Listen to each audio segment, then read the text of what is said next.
নমস্কার, কেমন আছো টাছো সবাই? আশা করছি সবাই ভালো আছো, আমিও ভালো আছি। যদিও ভালো ছিলাম না, আপাতত এখন ভালো আছি। আমি এবার মাসে 15 দিন ভালো থাই, আবার 15 দিন ভালো থাই না। খাওয়া দাওয়ায় যে এত অরুচি আমার, সব চাইতে কষ্ট মনে হয় খাওয়ায়। আগে বাপের বাড়ি এসে কথা শুনতাম খাওয়া নিয়ে, এখন শ্বশুর বাড়ি এসে কথা শুনি।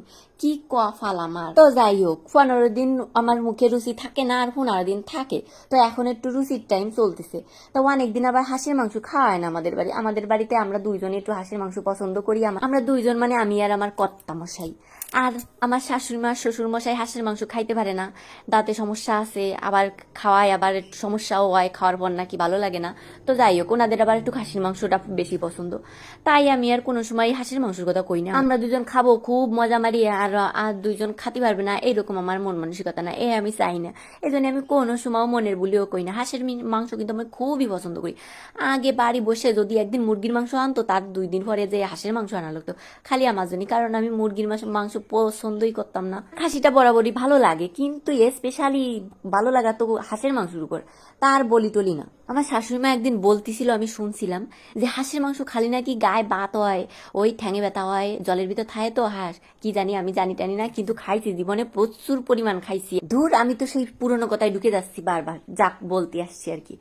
আজকে সকালবেলা একটা হাঁস নিয়ে আইছে বরমশাই, মানে 2-3 দিন আগে থেকে আমার খালি খোঁচাচ্ছে যে শোনো একটা হাঁস দেখছি, হাঁসটা আনবো না কি আনবো না কি। আমি বলছি আমি কিছু জানি না, মার কাছে যে শোনো, মা যদি আনতে বলে আনবা, না হলে না আনবা না, আমি কিন্তু হাঁস খাই না। আরে আমি তো জানি উনি যদি মার কাছে যে বলে যে ও মা হাঁস খাবো, হাঁস আনবো নাকি, তো মা কি বলবে না নাকি না আনিয়ে না? আমি মাঝখান দিয়ে আমি কেন দোষীর ভাগিদার হতে যাবো? আমি কেন বলবো যে আনো? আমি বলি নাই। মারে প্রথমে বলছিল মা হাঁস আনবো নাকি, মা বলে আমিও কাটতে পারবো না, আমিও কিছু হতে পারবো না। তারপরে উনি একটু মুখ টুক কালা করে চলে গেছে। পরে এবার মা যে নাকি বলছে যে যা তাই নিয়ে আয়। ঠিক আছে, পরে আনছে। তারপরে আমি বলছি যে ঠিক আছে মা, আমি কাটবানি মানে তুমি গলাটা কাটি দিয়ে নে, আর আমি সব করবানি। তো যাই হোক, উনি গলাটা কাটিছে, আমি গরম জল টল নিয়ে গেলাম। তারপরে আমরা দুইজনে সুন্দর করে পরিষ্কার টরিষ্কার করছি। এখন মা বলে কি তুমি পারবা না নে, আমি কাটি।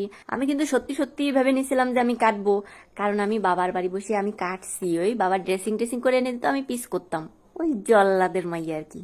তো যাই হোক, তারপরে আমি রান্নার সবকিছু আবার গুছালাম, মা কাটলো। কাটাটার পর আমি এবার রান্না করতে শুরু করে গেলাম। আজকে দারুণ ভাবে রান্না করব, গোলমরিচ দিয়েছি, আর সাথে হচ্ছে চই জাল তো আমার পুরো প্রাণ প্রিয়।